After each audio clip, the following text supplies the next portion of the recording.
Hello friends, welcome back to my YouTube channel Chandauli वाला। तो दोस्तों, आज हम इसमें पढ़ने वाले हैं रिजिड बॉडी के बारे में। रिजिड बॉडी क्या होती है और सिस्टम ऑफ पार्टिकल के बारे में पढ़ते हैं और उसके सेंटर ऑफ मास के बारे में आज हम पढ़ेंगे। तो दोस्तों, आइए हम चलते हैं, उसके बारे में पढ़ते हैं। सिस्टम ऑफ पार्टिकल क्या होता है। सबसे पहली हेडिंग है आपकी सिस्टम ऑफ पार्टिकल।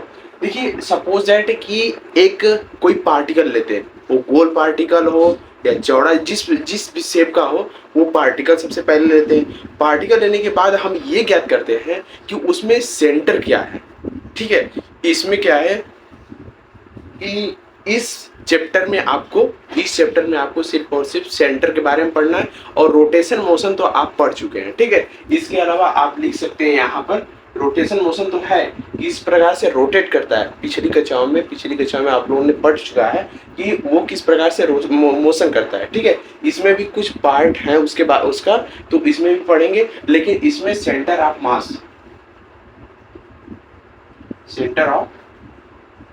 मास इसके बारे में आप पढ़ेंगे। ठीक है, तो आइए हम देखते हैं। सपोज दैट, यहाँ पर पहले हेडिंग देते हैं। सपोज दैट एक पार्टिकल लेते हैं। ठीक है, कोई एक पार्टिकल लेते हैं, उसको हम क्या करते हैं कि उसका जो शेप होता है, उसके जो छोटे छोटे कण होते हैं, ये छोटे छोटे कण से मिलकर बना होता है ना।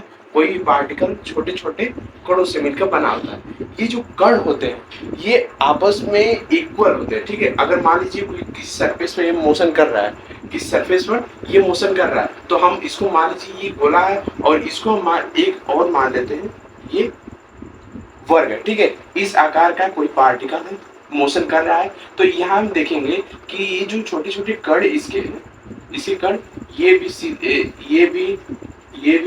सेम में होंगे। ठीक है, ये यहाँ पे भी जाएगा तब भी सेम रहेगा, ये पार्टिकल यहीं रहेगा। ये भी यहाँ पर जाएगा तो ये पार्टिकल यहीं पर रहेगा, ये भी यहाँ पर जाएगा तो ये पार्टिकल यहीं पर रहेगा। ठीक है, और जब हम इसको देखते हैं कि सपोज दैट मान लीजिए कि एक इस प्रकार से सरफेस प्लेन लेते हैं, इस प्रकार से है। ठीक है, तो ये क्या है कि ए है, ये बी है, ये सी है। ठीक, यहाँ पर कोई पार्टिकल यहाँ पर रख लेते हैं इस प्रकार से।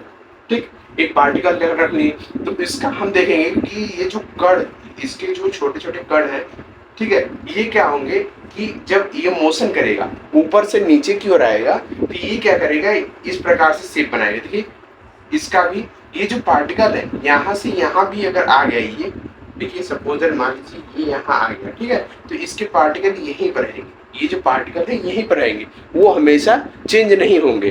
ठीक है, ये पहला हो गया आपका। ये इस पर आप हम देखेंगे एक क्वेश्चंस यहाँ देखते हैं। इसको हटाने के बाद हम ये देखते हैं कि इसका डिफिनीशन देख लेते हैं। सबसे पहले कि हम इसका डिफिनीशन आइडियली ये जो पार्टिकल है, आइडियली जो main particle, always main particle, a rigid body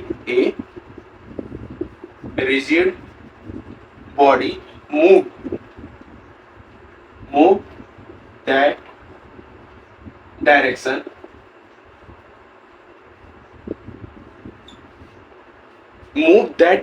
उसी दिशा में मूव करेगी। बट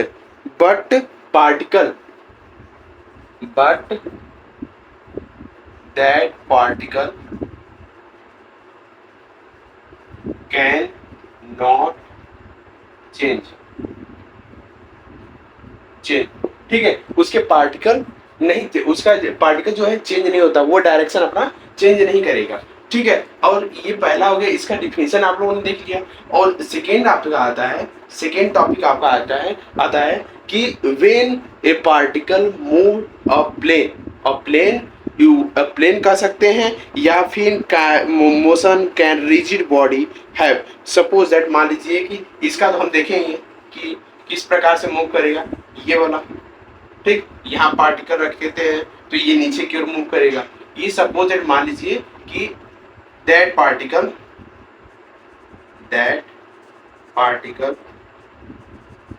मूव ट्रांसलेटरी मोशन,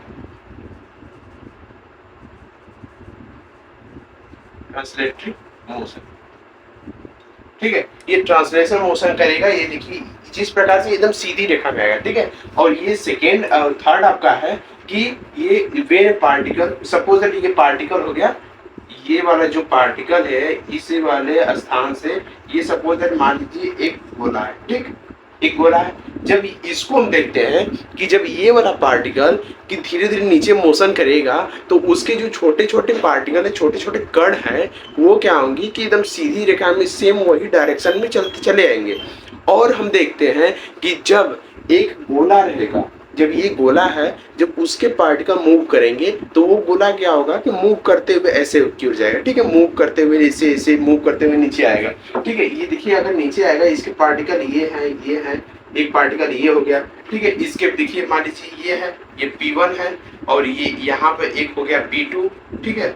और इसको हम मान लेते हैं कि P1 यहाँ पे हो गया, P2 ये हो गया, और P3 ये हो गया, और P4 ये हो गया, ठीक है। तो ये क्या करेंगे, ये जब मूव करेंगे तो इसका देखिए, इसका जो वेलोसिटी है P1 velocity, P1 velocity equal to 0। ये क्या है कि एक स्थिर पोजीशन में है, ठीक है। इसके पार्टिकल क्या है कि एक स्थिर पोजीशन में आ जाते हैं। बट देखिए इसका पोजीशन जो है, इसका पोजीशन ये P2 जो है, P2 always move, but when the particle P2 come surface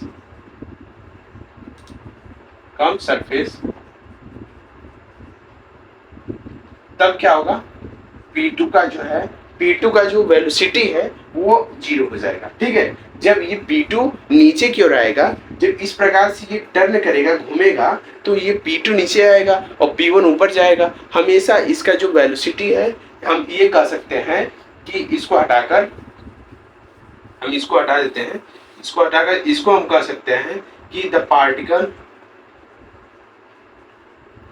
particle can not move translatory motion,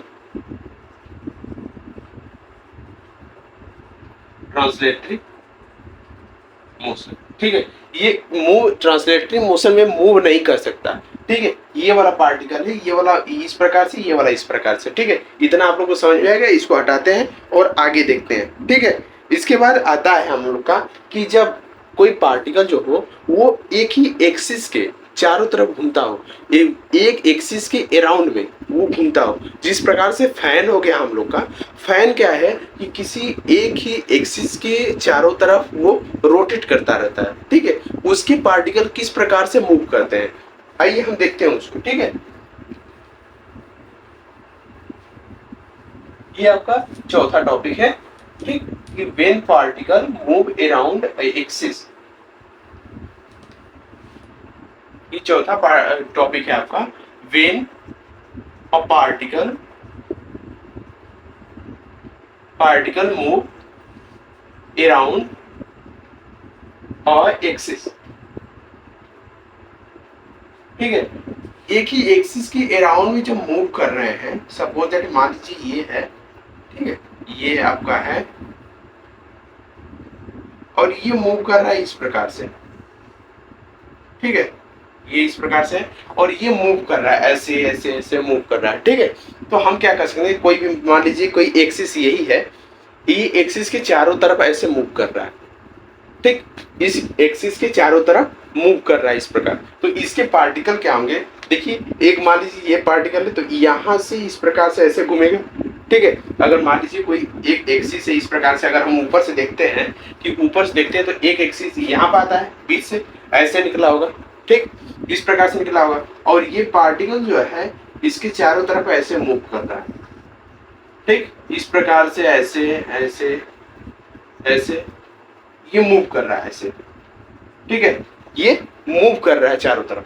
तो हम ये क्या कर सकते हैं कि ये पार्टिकल चारों तरफ मूव कर रहा है, तो इसके जो छोटे छोटे पार्टिकल, ये है, इसके क्या है कि जो पाथ है, पाथ तो सेम है, पाथ भी सेम है, इसकी वेलोसिटी जो स्पीड है वो भी सेम है।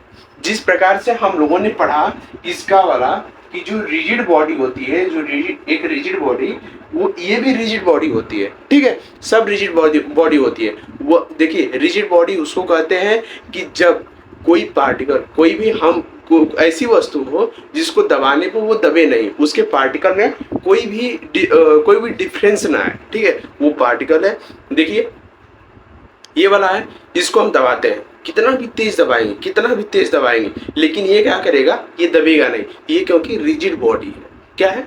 रिजिड बॉडी, ठीक है, ये कितना भी दबाएंगे ये अंदर नहीं जाएगा, ठीक है। उसी प्रकार से ये है, इसी प्रकार जिस प्रकार से ये देखेंगे एक रिजिड बॉडी जो सर्कुलर में रह जाएगी, वो सर्कल गति और मोशन नहीं करेगी, वो उसी प्रकार से ये जो एक्स एक्सिस के चारों तरफ मूव कर रहा है ये होगा, ठीक है, उसका भी वेलोसिटी चेंज नहीं होगा, बस वन एक्सिस के अराउंड मूव करेगा, ठीक।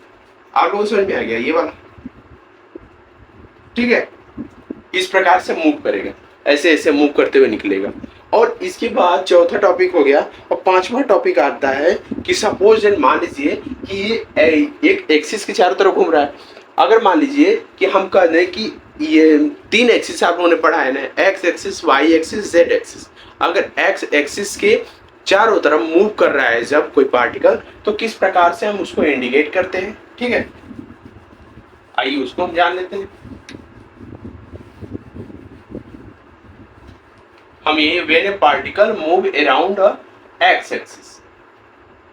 एक्सिस, तो हम ये कह सकते हैं कि देखिए एक ये है और ये है, ठीक है, एक्स एक्सिस के अराउंड मूव कर रहा है, तो हम ये कह सकते हैं कि ये जो देखिए ये एक्स एक्सिस है, ठीक है, ये एक्स एक्सिस है, तो ये इसके चारों तरफ ऐसे ऐसे ऐसे मूव करेगा, ठीक है, एक्स एक्सिस हो गया। और वाई एक्सिस है तो इसके चारों ओर मूव करेगा, यही अगर यहीं पर वाई एक्सिस है, दूसरा टॉपिक पांचवा टॉपिक है, वाई एक्सिस पर मूव कर रहा है, तो हम ये एक्स एक्सिस पे ये मूव करेगा, ये एक्स एक्सिस है, एक्स डैश, वाई है, वाई डैश, ठीक है, एक्स एक्सिस पे इस प्रकार से मूव करेगा और वाई एक्सिस पे इस प्रकार से मूव करेगा।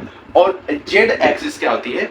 जेड एक्सिस आपकी ये है, देखिए ये वाली जेड एक्सिस है, ठीक है, ये वाली जेड एक्सिस है, ये जेड डैश हो गया, ये जेड हो गया, तो इस प्रकार से मूव करेगी। ये जो ये इस प्रकार देखिए, ये इस प्रकार से ऐसे मूव करेगी, ठीक है, इस प्रकार ऐसे ऐसे मूव करेगी जेड एक्सिस के।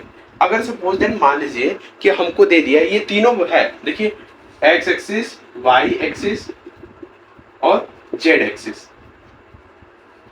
सेम, बस यही एग्जांपल ही आप लोगों को समझना है, बस थ्योरी है, ठीक है।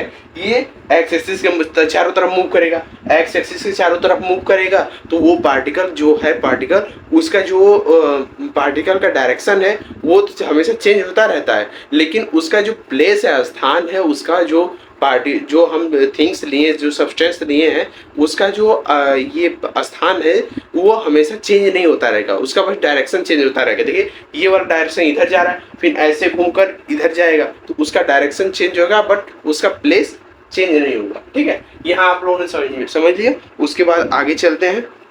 आपका नेक्स्ट टॉपिक है कि जब कोई भी पार्टिकल, कोई भी रिजिड बॉडी हो, तो इसको हटाते हैं,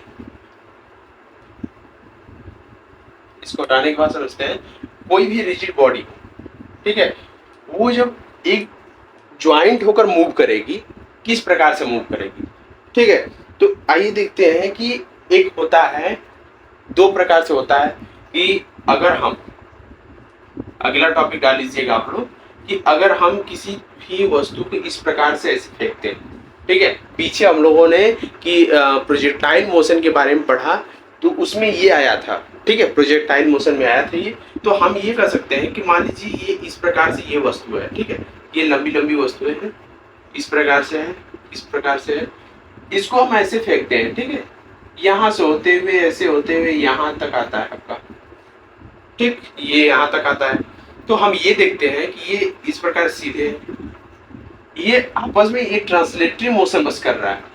क्या कर रहा है? Translatory motion. ये सर्कुलर मोशन नहीं कर रहा है। देखिए ये सेम इसी प्रकार से जैसे फेंकी वैसे जाकर यहीं पर गिर गया, ठीक है। और सेकेंड पोजीशन है इसी का सेकेंड पोजीशन है कि जब हम किसी पार्टिकल को, किसी वस्तु को इस प्रकार से ऐसे फेंकते हैं तो हमारा देखिए सबसे पहले इस प्रकार से रहा वस्तु, ठीक है, ये रहा। उसके बाद इस प्रकार से हो गई वस्तु, थोड़ी सी झुक गई, थोड़ी सी और झुक गई ये वस्तु इस प्रकार से, और थोड़ी सी और झुक गई यहाँ पर जाकर, और यहाँ जाने के बाद इस प्रकार से ये वस्तु हो गई, ये वस्तु इस प्रकार से हो गई। अब बताइए कि इसमें जो ये जो पार्टिकल है इसमें translatory motion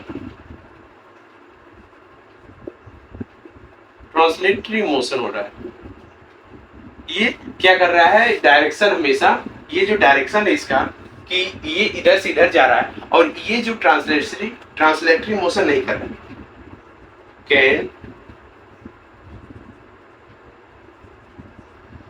can not do translatory motion.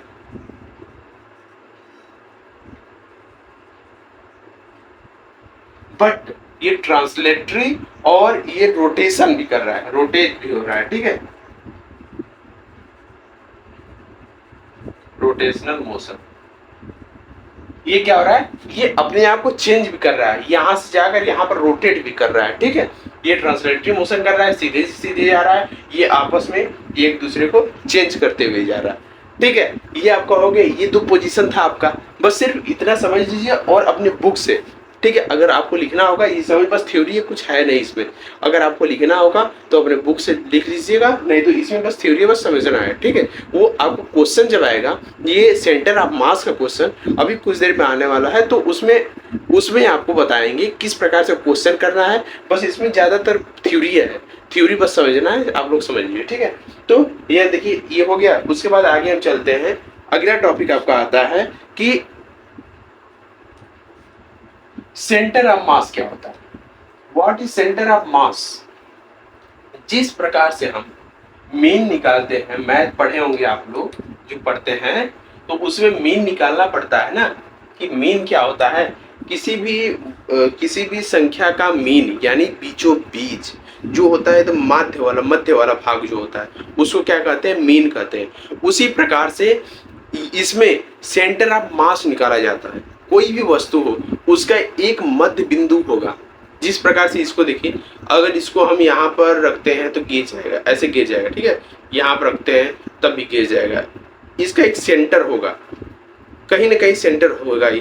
देखिए इस प्रकार से हम इसको रखते हैं, तो देखिए यहाँ, ठीक है, मतलब एक इसका सेंटर होगा, ठीक है। यहाँ सेंटर होगा तभी इसका हेडिंग डाल देते हैं, centre of mass, centre of mass, ठीक है। हम कोई भी वस्तु लेते हैं, इस प्रकार से कोई भी वस्तु ले लेते हैं, इसका हम देखते हैं किसी स्थान पे एक सेंटर मान लेते हैं, ठीक है।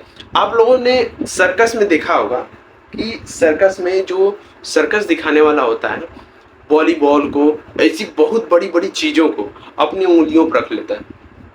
वो किस प्रकार से रख पाता है, क्योंकि उसका सेंटर ऑफ मास उसको पता है कि सेंटर ऑफ मास वही है, और इसी कारण से वो वहां पर उंगली जब रखेगा तो वो उसी पर टिका रहेगा। वॉलीबॉल होता है, वॉलीबॉल को अगर यहाँ पर नचाते हैं, थाली नचाते हैं, तो उसके सेंटर ऑफ मास पर रखकर आप नचाते हैं, उसको घुमाते हैं, ठीक है। जब वो रोटेट करता है इस प्रकार से, तो उसके सेंटर ऑफ मास में अपनी उंगली रखते हैं, तो वो क्या करेगा, रोटेट करेगा, ठीक है। उसी प्रकार से ये होता है, ठीक। मान लीजिए कि यहाँ पर इसका द्रव्यमान, सारा द्रव्यमान क्या है, यम है, but m1, m2, m3, m4, m5, m6, m7, m8, ये सारा क्या है, सेंटर ऑफ मास है। अगर यहाँ से देखेंगे तो इसका होगा, यहाँ से देखेंगे, मतलब कि इसमें सेंटर ऑफ मास बहुत होते हैं, ठीक है। बस किसी एक बिंदु पर अगर हम देखिए, ये वाला वस्तु है, अगर मान लीजिए कोई गोल वस्तु है, ठीक है, गोल वस्तु है, तो उसको क्या करेंगे हम, सीधा करके भी रखेंगे तो हो जाएगा, इधर भी करेंगे तो हो जाएगा, इधर भी करेंगे, उसका एक सेंटर ऑफ मास होगा, ठीक है। तो हम इस प्रकार से लिख लेते हैं। अगर सपोज दैट मान लीजिए कि इस सेंटर ऑफ मास में इसको हम एक ग्राफ के माध्यम से समझते हैं, ठीक है, एक ग्राफ के माध्यम से समझते हैं। सपोज दैट मान लीजिए कि ये एक्स एक्सिस है, ये वाई एक्सिस है, एक्स एक्सिस है और ये वाई एक्सिस है, ठीक है। अगर हम यहां से यहां पे दो particle two particle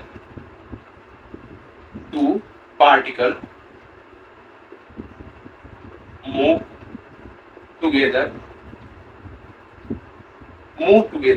m1 and m2, ठीक है, ये m1 एंड m2, ये दो पार्टिकल है, ये मूव कर रहे हैं सीधा, ठीक है। तो ये ओरिजिन है और m1 है। यहाँ ओरिजिन से m1 की दूरी कितनी है, x1 है, और m2 की दूरी कितनी है, x2 है, ठीक है। ये x1 है और ये x2 है, और यहाँ से इसकी दूरी सपोज दैट मान लीजिए कि यहाँ से पहले की दूरी तो m1 है और दूसरे की दूरी इतनी है, तो हम ये क्या करते हैं कि इस सेम ही डायरेक्शन में जा रहा है ना, तो एक सेंटर ऑफ मास यहाँ मान लेते हैं इसका, ठीक है।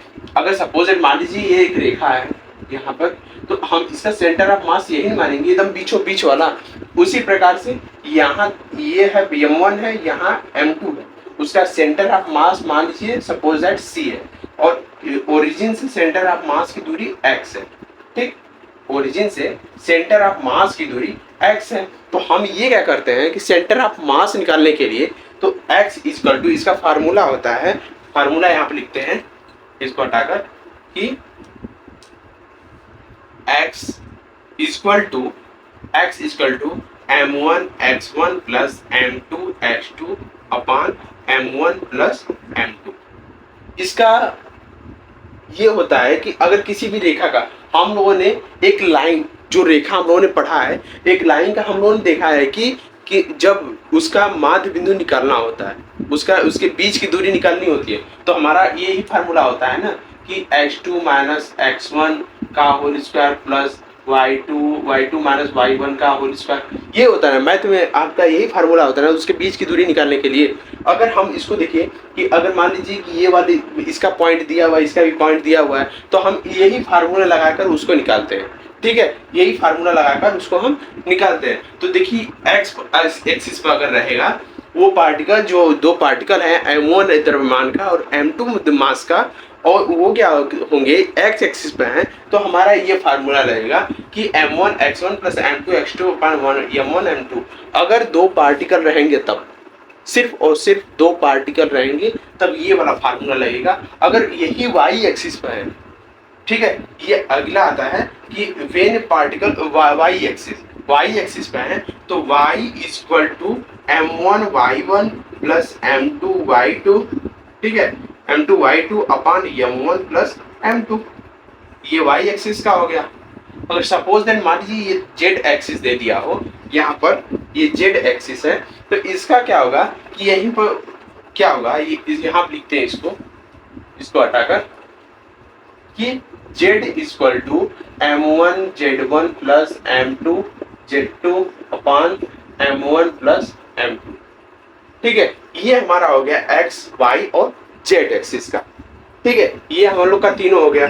और उसके बाद हम देखते हैं कि अगर सपोज मान लीजिए कि दो पार्टिकल है, अगर तीन पार्टिकल का दे दिया या तीन से अधिक पार्टिकल का दे दिया, उसका किस प्रकार से हम निकालते हैं, इसको हटा देते हैं, ठीक है। इसको हटाने के बाद हम उसको देखते हैं कि 3 are more than particle, we find the value of centre of mass, ठीक है।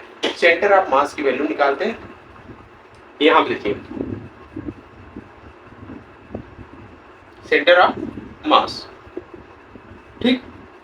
तो हम यहां पे देखते हैं कि तीन वैल्यू है, यहाँ पर m1 m2 था, अगर सपोज मान लीजिए m3 है यहाँ पर, तो यहाँ से ओरिजिन से m3 की दूरी, डिस्टेंस ऑफ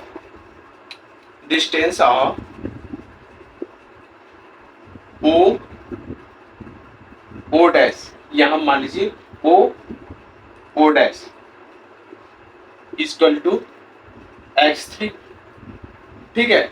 और मान लीजिए कि 0 o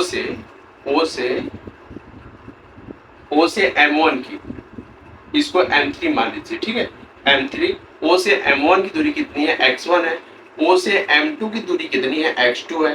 तो हमको ज्ञात करना है find the value of x, ठीक है। इसके बीच का ये जो centre of mass, find the value of centre of mass, centre of मास ये निकालना हमको। तो हम तीन बिंदुओं का पॉइंट देख लिए ना कि अगर 3 मास रहेगा तो हम देखिए x equal to m1 x1 plus m2 h2 plus m3 x3 upon m1 plus m2, ये हो गया। सेम इसी प्रकार से y का भी होगा, y equal to m1 y1 plus m2 y2 plus m3 y3 upon y3 upon m1 plus m2।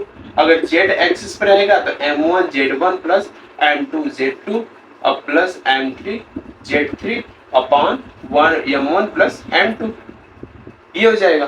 ठीक है, m1 प्लस m2। अगर सपोज दैट मान लीजिए कि n एक्सिस का दे दिया कि हमको पता नहीं है कितने निकालना है, कितना सेंटर ऑफ मास दिया हमको पता नहीं है, बस सिर्फ हमको ये पता है कि हमारा सेंटर ऑफ मास n है। तो हमारा सेंटर ऑफ मास अगर n है तो हम ये क्या कर सकते हैं कि ऐसे लगाकर mn xn लिख सकते हैं यहाँ भी, और यहाँ भी हम mn और xn ये लिख सकते हैं। तो इसको हम हटाते हैं और यहाँ पर भी इसको देखते हैं। ठीक है, और इंटीग्रेशन के माध्यम से भी इसको देखेंगे। तो देखिए यहाँ पर x एक्सिस का हो गया कि m1 x1 plus m2 x2 ये डॉट डॉट करके mn xn, ठीक है, अपान m1 plus m2 m2 plus dot dot mn। ठीक है, हमारा n तक निकालना है, उसका कोई पता नहीं। ये हमारा फार्मूला हो गया। y एक्सिस का फार्मूला यही है, m1 y1 plus m2 y2 dash mn yn। ठीक है, m1 y1 n m1 plus m2 plus dot dot mn। ठीक है, हमारा y एक्सिस का z एक्सिस का भी सेम इसी प्रकार से होगा, आप लोग लिख लीजिए। ठीक है, ये z एक्सिस का y एक्सिस का हो गया। तो अगर हम देखते हैं कि यही इसी को हम समेशन में लिखें, यही वाला जो है x इक्वल टू, अगर समेशन में लिखे हम इस प्रकार समेशन बनाकर कि ये जो हमारा n की वैल्यू है, n की वैल्यू कहाँ तक चल रही है कि m1 से लेकर n तक चल रही है। तो हमारा x हो गया, यहाँ पे x इक्वल टू इतना है, तो हमारा x हो गया। तो हमारा समेशन निकल कर आया कि यहाँ पर dx लिख देंगे अगर हम यहाँ पर अगर इंटीग्रेशन करना है तब, लेकिन हम लोग का यही समेशन निकल कर आया कि हम इतना इसको जोड़ सकते हैं, n तक जोड़ सकते हैं। लेकिन हम इंटीग्रेशन के माध्यम से इसको समझेंगे कि हम कैसे इसको करते हैं। ठीक है, इंटीग्रेशन में हम देखेंगे जब, तो हमारा ये निकल कर आएगा कि x इक्वल टू इतना है ना। तो हमारा क्या होता है डिफरेंशिएशन में क्या होता है, डिफरेंशिएशन में किसी बड़ी वस्तु को छोटी वस्तु में डिवाइड करना डिफरेंशिएशन, और इंटीग्रेशन क्या होता है छोटी छोटी वस्तुओं को मिलाकर एक बड़ी वस्तु का निर्माण कर, उसको क्या कहते हैं, इंटीग्रेशन कहते हैं। तो हम यहाँ पे इंटीग्रेशन में देखेंगे कि हमारा x equal to integration of x dx। ठीक है, इंटीग्रेशन ऑफ x dx ये ले लेते हैं। तो x के वैल्यू तो हमारी ये है, ठीक है, ये वाली वैल्यू आई है। तो हम इसको क्या करेंगे कि x की वैल्यू को यहीं पर अगर रख देंगे, ठीक है, x की वैल्यू को यहीं पर रख कर उसके आगे सॉल्व करते हैं, तो हमारा क्या निकल कर आएगा, सेंटर ऑफ मास निकल कर आ जाएगा, उसका जितने भी वैल्यू है उसका निकल कर आ जाएगा। ठीक है, इस प्रकार से होगा। और उसके आगे हम देखते हैं कि ये 1 का हो गया, 2 का हो गया, 3 का हो गया और n का हो गया, ये हम लोगों ने पढ़ लिया। उसके बाद हम देखते हैं कि सपोज दैट कि वेक्टर के रूप में दे दिया, ठीक है, वेक्टर के रूप में दे दिया, तो हम उसको किस प्रकार से सॉल्व करें।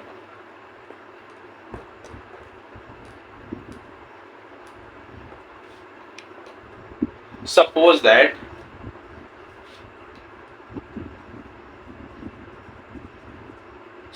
that given a value of vector, given a value in vector r dash, ठीक है, और जो है centre of mass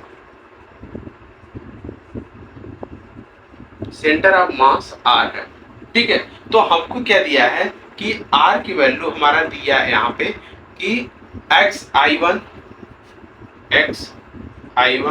plus xi2 plus x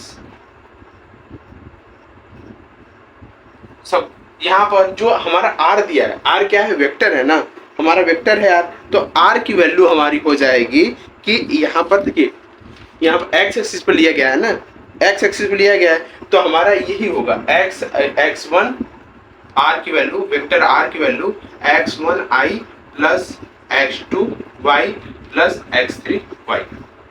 ठीक है, हमारा ये हो गया। ये क्या है कि सेंटर, ये वेक्टर है, ठीक है, ये वेक्टर में दिया हुआ है, और यहाँ पर सॉरी यहाँ y होगा x1 y1 plus x2 y2, यहाँ पर z1 i ये i।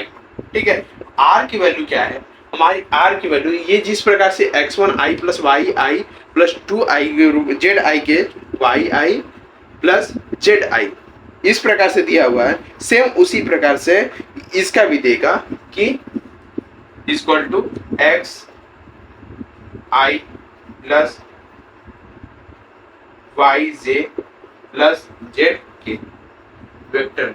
ठीक है, इसको सॉल्व करने के लिए z i, ठीक है, z i इस प्रकार से वेक्टर की चिन्ह ये होती है। ठीक है,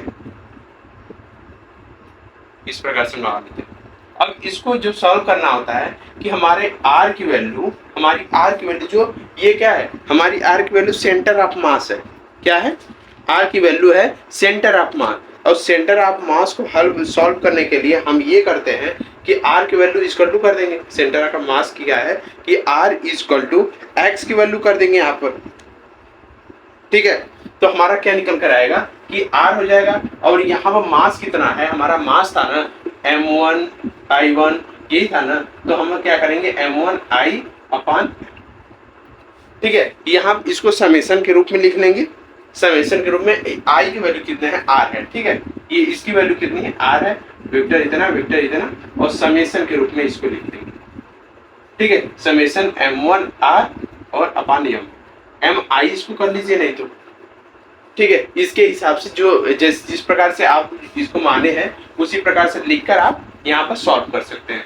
ठीक है, ये हो गया आपका। और देखिए इसके आगे जो हमारा ये निकल गया ना, हमारा centre of mass r equal to इतना निकल गया। अगर हम सपोज दैट कि इसको इंटीग्रेशन के रूप में देखें, अगर सपोज दैट इसको इंटीग्रेशन के रूप में देखें, तो हमारा ये निकल कर आता है कि इसको हटा देते हैं, जो पीछे हम लोगों ने पढ़ा इंटीग्रेशन के रूप में, तो हम मास, जो सेंटर ऑफ मास है वो किस प्रकार से आया कि यहाँ देखिए समेशन के रूप में अगर हम लिख देते हैं इसको कि mi, ठीक है, तो हम ये लिखते हैं कि dm, m को क्या लिखते हैं, dm लिख लेते हैं, इक्वल टू हमारा निकल कर m आता है। m क्या है, m, ठीक है, m आता है।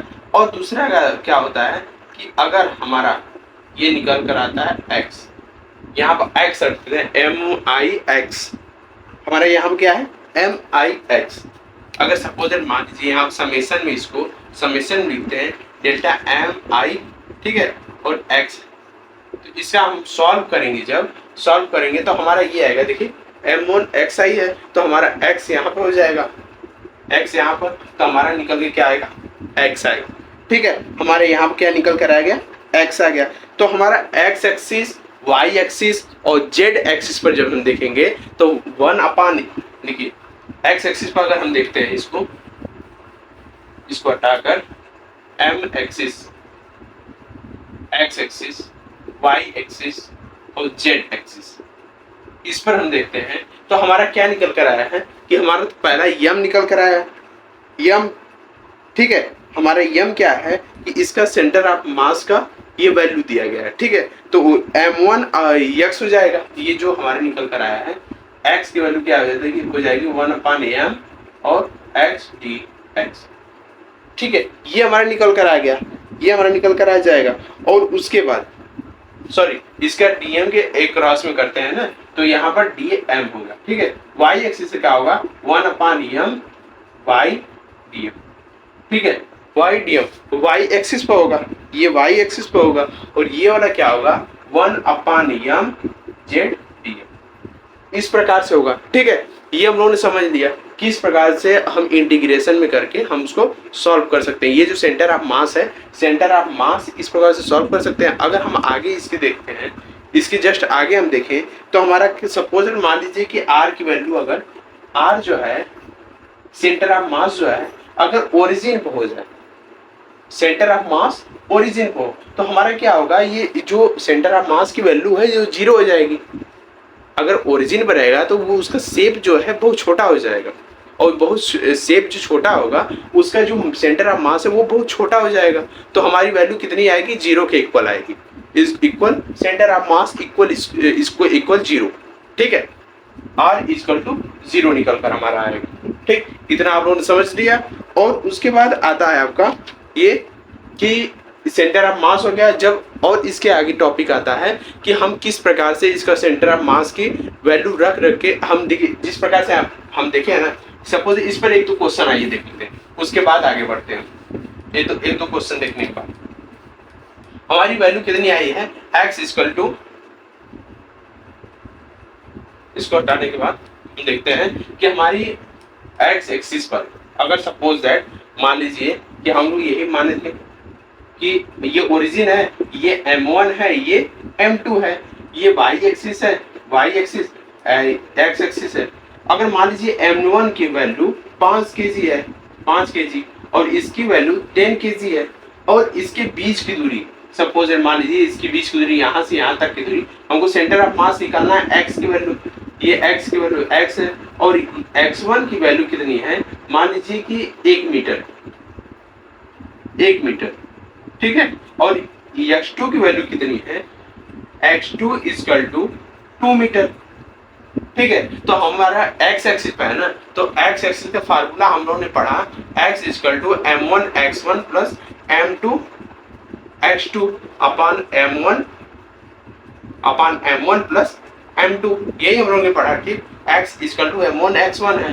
तो हमारा m1 की वैल्यू कितनी है, 5 kg है, 5 kg, और x2 की वैल्यू कितनी है हमारी 1 kg है, प्लस m2 की वैल्यू कितनी है 10 kg, और x2 की वैल्यू कितनी है 2 metre, upon m1 plus m2 10 plus 5 equal to कितना होगा, 5 इंटू 1 5 हो जाएगा, प्लस 10 इंटू 2 20 अपॉन 10 50 हो जाएगा। ठीक है, इसको टू 25 अपॉन 50 कर देंगे। अगर डिवाइड करते हैं 5 अपॉन 3 होगा। अगर हम इसको पॉइंट में बदलना चाहें तो पॉइंट में बदलकर आराम से लिख सकते हैं।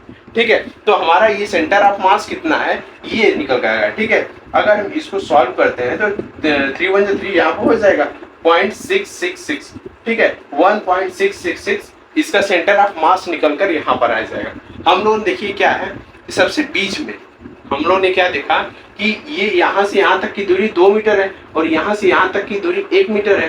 तो हमारी यहाँ से 2 मीटर है, यहाँ से 1 मीटर है, तो अगर 2 में से 1 घटा दें 1 आएगा, तो इसके बीच ही बनेगी ना, कोई भी सेंटर ऑफ मास रहेगा इसके बीच ही बनेगा। तो हमारा ये निकल 1.66 से आ गया। अगर y एक्सिस पे यही होगा, यही वाला centre of mass y axis पे अगर रहा, तो y एक्सिस का फार्मूला रख के निकालेंगे। सपोज दैट मान लीजिए ये x एक्सिस है और ये y एक्सिस है, x डैश y डैश हो जाएगा। तो हमारा देखिए यहाँ पर सपोज दैट m1 है और यहाँ पर m2 है, तो यहाँ से यहाँ तक की दूरी मान लीजिए 2 मीटर है, और यहाँ से m2 की दूरी ओरिजिन से m2 की दूरी कितनी है, मान लीजिए कि 4 मीटर है। ठीक है, 4 मीटर है, और यहाँ पर m1 की वैल्यू दिया हुआ है 10 kg दिया हुआ है, और इसका 20 kg दिया हुआ है। तो हमारा फार्मूला क्या है, y equal to m1 y1 plus m2 y2। ठीक है, अपन m1 प्लस m2 है, m1 प्लस m2। ठीक है, y इक्वल टू m1 की वैल्यू कितनी है 10 kg आ गई, और y1 की वैल्यू 2 मीटर है, प्लस m2 की वैल्यू 20 है, इंटू इसकी वैल्यू 4 मीटर है, 4 मीटर अपान m1 की वैल्यू 10 है, m2 की वैल्यू 20 है। तो इसको हम डिवाइड करते हैं, जब इसको मल्टीप्लाई करके डिवाइड करते हैं तो ये 20 प्लस ये 80 हो जाएगा अपान 30 इक्वल टू 100 अपान 30 हो जाएगा।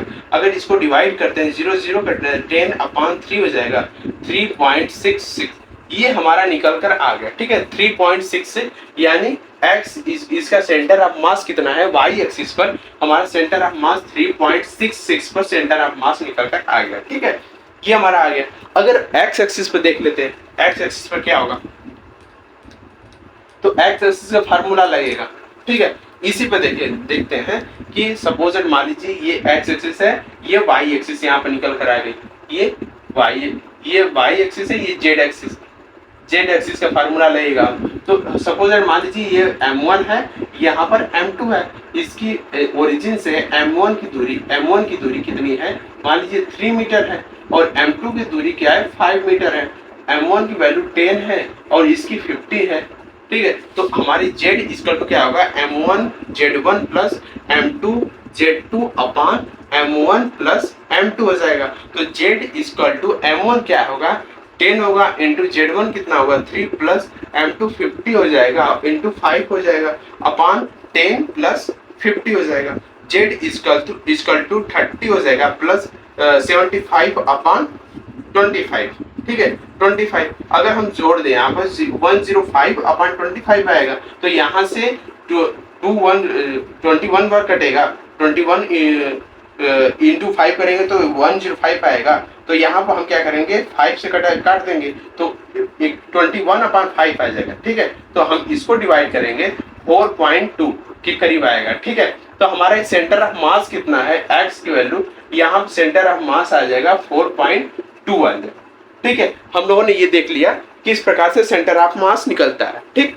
क्वेश्चन के माध्यम से भी समझ लिया। तो हम अगले वीडियो मिलते हैं, अगले वीडियो में आपको कुछ और क्वेश्चन के साथ और कुछ नई टॉपिक के साथ आपसे मिलते हैं। तब तक के लिए धन्यवाद।